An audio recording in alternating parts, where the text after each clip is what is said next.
नमस्कार दोस्तों, स्वागत है आप सभी का हमारे इस बेहद खास और हाई यील्ड करंट अफेयर्स विश्लेषण में।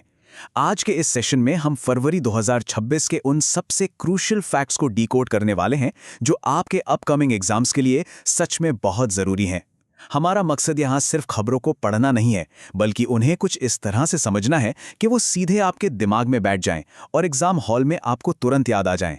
तो चलिए, बिना कोई टाइम वेस्ट किए सीधे आज के कंटेंट पर जंप करते हैं।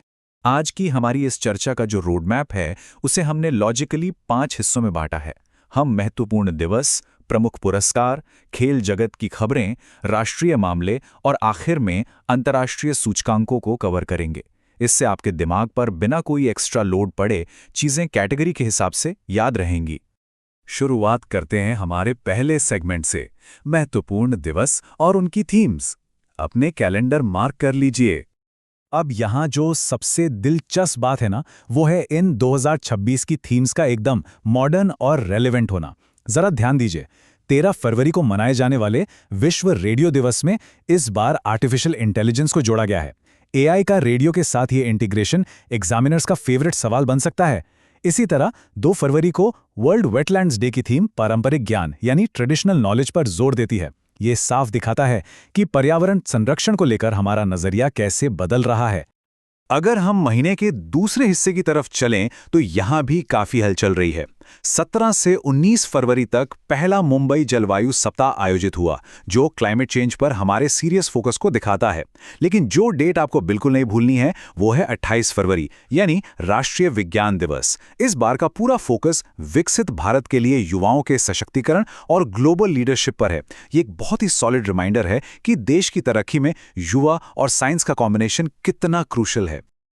चलिए अब आगे बढ़ते हैं और बात करते हैं उन लोगों की जिन्होंने दुनिया भर में अपनी पहचान बनाई है। प्रमुख पुरस्कार और सम्मान। 79वें बाफ्टा अवार्ड्स की इस लिस्ट पर एक नजर डालिए। Best film one battle after another और बेस्ट एक्टर रॉबर्ट अरामायो। बेशक बड़े नाम हैं, लेकिन हमारे लिए यहाँ जो सबसे बड़ा टेक अवे है वो कोई इंटरनेशनल नाम नहीं, बल्कि मणिपुर पर आधारित फिल्म बूंग है। फरहान अख्तर और रितेश सिद्धवानी के प्रोडक्शन में बनी इस फिल्म ने best children's and family film का अवार्ड अपने नाम किया है। ये इंडियन रीजनल सिनेमा के लिए ग्लोबल लेवल पर एक बहुत बड़ी जीत है।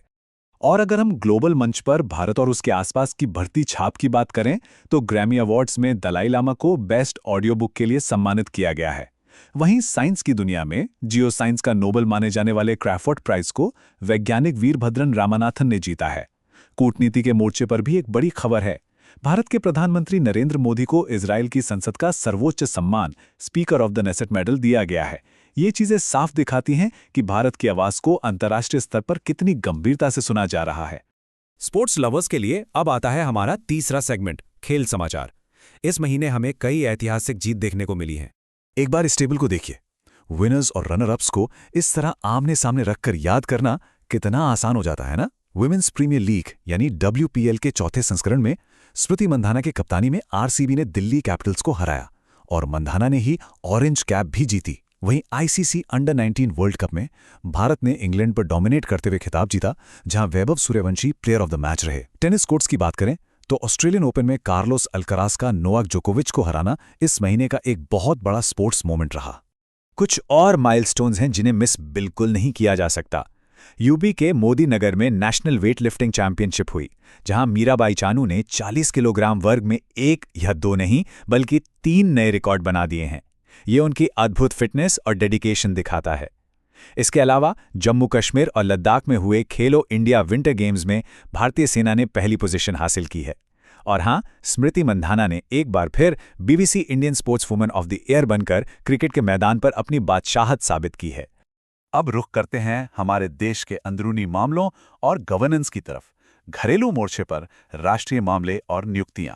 ये नंबर 84 कोई आम नंबर नहीं है दोस्तों। फरवरी 2026 में भारत की लिस्ट में 2 नई रामसर साइट्स जुड़ गई हैं। उत्तर प्रदेश का पटना पक्षी अभयारण्य और गुजरात का छारी ढांड। इसके साथ ही भारत में रामसर साइट्स का जो टोटल नंबर है वो अब ऑफिशियली 84 हो गया है। एनवायरमेंट और इकोलॉजी के सेक्शन के लिए ये एकदम रट लेने वाला फैक्ट है।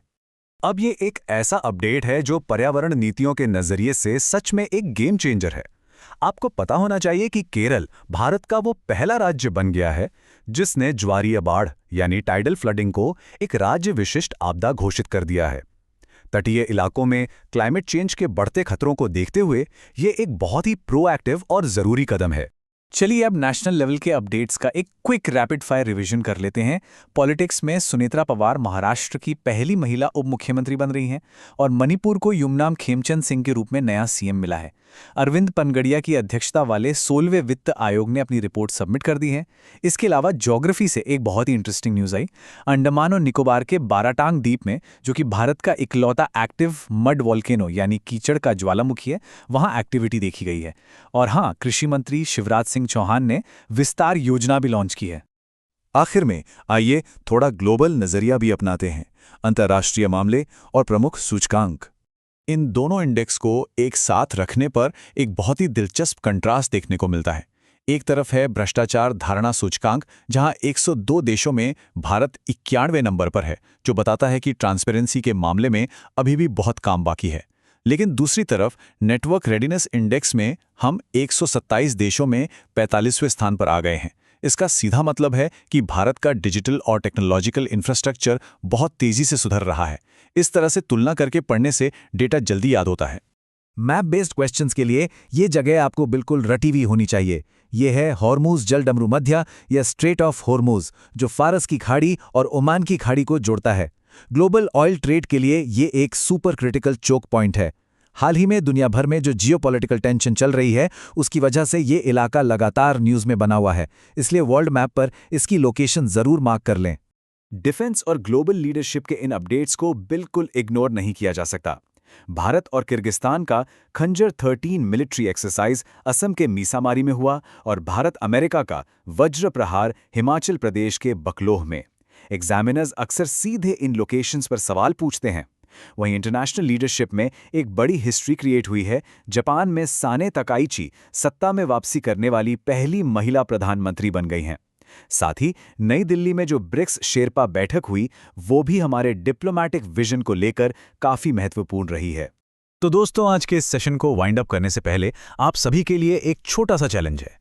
अभी हमने इतने सारे फैक्ट्स का डिस्कस किए, तो जरा सोचकर बताइए कि नवीकरणीय ऊर्जा यानी रिन्यूएबल एनर्जी में 16.5% की शानदार हिस्सेदारी के साथ भारत का कौन सा राज्य टॉप कंट्रीब्यूटर बनकर उभरा है। इसका जवाब खोजिए, क्योंकि ये फैक्ट हमें बताता है कि क्षेत्रीय नीतियां भारत के ग्लोबल क्लाइमेट गोल्स को पूरा करने में कितना बड़ा रोल प्ले कर रही हैं। ऐसे ही कनेक्ट करके पढ़ते रहिए, सफलता जरूर मिलेगी। हमारे साथ इस विश्लेषण में जुड़ने के लिए आपका बहुत बहुत धन्यवाद। तैयारी पूरी ऊर्जा के साथ करते रहें।